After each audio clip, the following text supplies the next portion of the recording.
Alright, so a couple of weeks ago I had an accident on my cruiser. I was moving my bike, by moving I mean riding, my bike across a field, and I was probably going a little bit too quick, but I wasn't being an idiot or anything. And as I've gone to push in the front brake coming up to the gutter so I could slow down and go off the gutter, my front wheel went into a divot on the ground, which made the wheel, while braking, sort of lock and turn, which threw me down. I was probably going about 15 kilometers an hour, so I wasn't going that fast, but I was probably going too fast for the maneuver I was trying to do. So essentially, I really injured my shoulder, which is still really painful. Like, it hurts to lift and move it around. I'm pretty sure that I just bruised the bone. I went to the hospital the next morning because I honestly just couldn't move my arm, and got x-rayed and everything. Everything's clear. There's no cracks. They did my shoulder bone, my shoulder blade, sorry, which hurts to touch as well. And also my humerus, and there's no cracks or anything. So they're saying that it's probably the soft tissue around it. It's been a couple of weeks and it's still really sore, so I'm pretty sure that I've possibly bruised the bone. But I thought that I would make a video of what you should check on your bike after you've had an accident. So let's go through our quick checklist, get the bike up on the lift, and we're going to go through and see what needs to be repaired and repair everything that we need to and get the bike back on the road. Alright, so this is how the bike is looking after the accident. As you can tell, the front headlight got a bit out of line, I suppose you could say. But I can already tell you right here that the bracket is bent.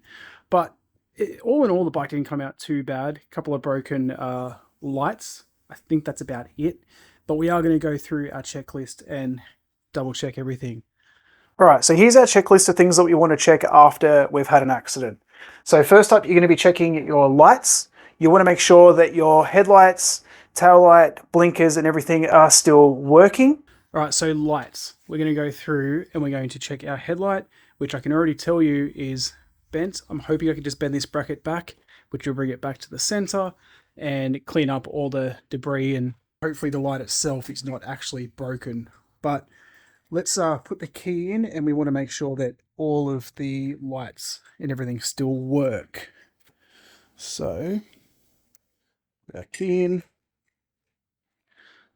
Around. All right, so we'll start at the back since we're already here.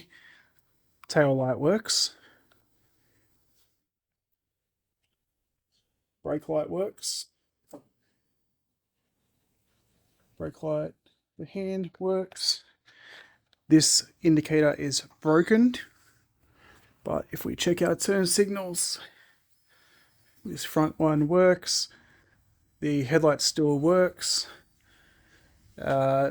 Need to replace that rear indicator, which I have a spare one of.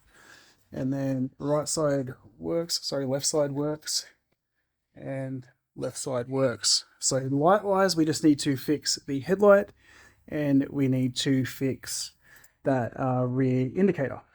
You want to check your fluids, make sure there's no oil leaks or coolant leaks, fuel leaks, anything like that. All right, now fluids. The only two fluids that I have in this bike is oil and fuel. The bike has been sitting over here for a couple of weeks since the accident. I've swapped the bikes around, obviously, and looking on the floor, there is absolutely nothing has come out of the bike. Oil level is still good, still where it should be, and I don't see any visible fuel leaks, which is great. Next, we want to check our chain. Now, people neglect to check their chain after an accident, which runs a risk of the tire may have moved during the accident, or a link might have broken off. Maybe the master link came off, and people don't inspect those things. So we're going to be going over that as well. Okay, for the chain, we're going to be checking our tension and make sure that our tension is okay. My tension is still where it should be. And we're going to physically look at every single link and make sure that none of them are broken and that the master link is still there as well. Next, we want to inspect our tires, make sure that there's no holes, make sure there's no wear that has worn through. Now, for my purpose, I don't really need to worry that much because I was on the grass, but if you're on the road and you've slammed on the brakes, you might have taken off too much tire and showing wire or something. Just make sure that everything is still intact with your tires. All right, tires. Tires is a very important one because you don't want to be riding and next thing you know, your tire just blows. So we're going to be looking for scuff marks. We're going to be looking to see if there's any holes in the tires, anywhere that looks like it could easily come apart. But we're also going to be checking for wear as well to make sure we don't have any flat spots or anything as well. So we're going to check the front tire, check the rear tire, and make sure that everything is okay. We need to look at our mirrors and make sure that they're not broken and that they're both still intact. So mirrors is probably the easiest thing to check. One mirror is there, two mirrors there, not broken, not broken. We want to make sure that the actual arms aren't broken and the arms aren't broken. It's a bit scuffed up here, but we'll just needs a bit of a clean and should be all good. We need to check our suspension. Now, suspension is a very important one because you want to make sure that your forks are not twisted or bent or cracked, snapped, anything like that. So we're going to be going over our front forks, making sure that they are straight, that they're both even, and that everything is square up front. And we also want to check the back suspension and make sure that there's no leaks or anything back there as well.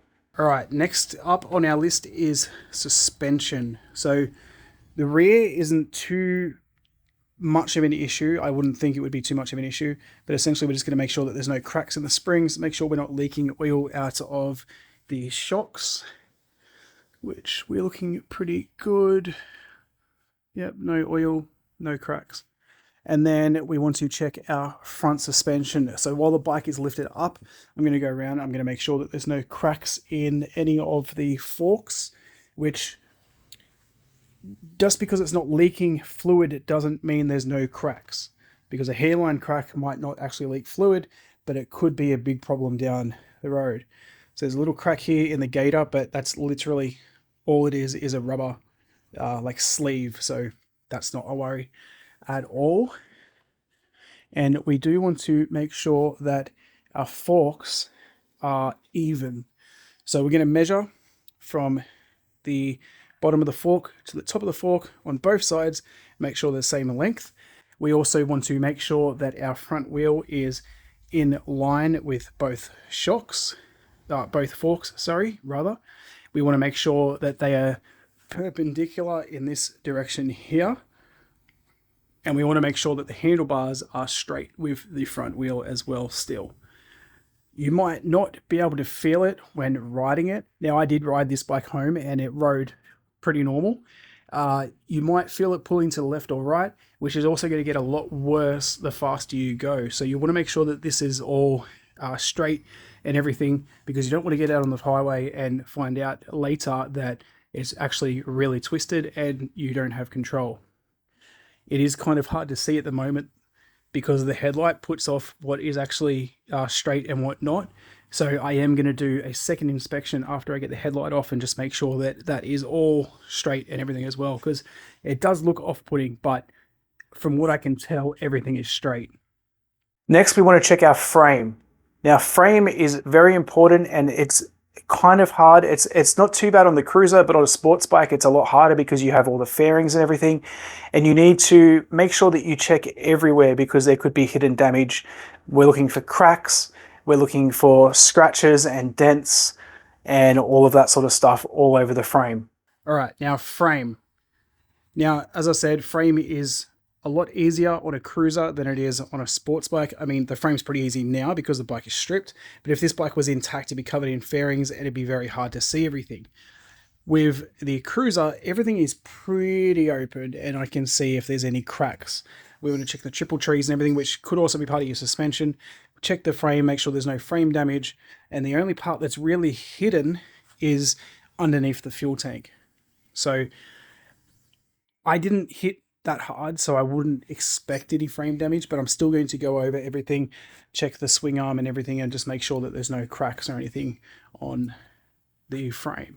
Next, we want to check our pegs. Now, by pegs, we're not just talking about the actual physical pegs, but also the front brake pedal and the clutch pedal as well. Not clutch, the gear shift pedal. So those pegs need to be checked. So we want to check our pegs, and we also want to check the brake and gear shift pegs as well. All right, pegs is a pretty big one for me today, and that's where I think most of my damage is, other than the headlight.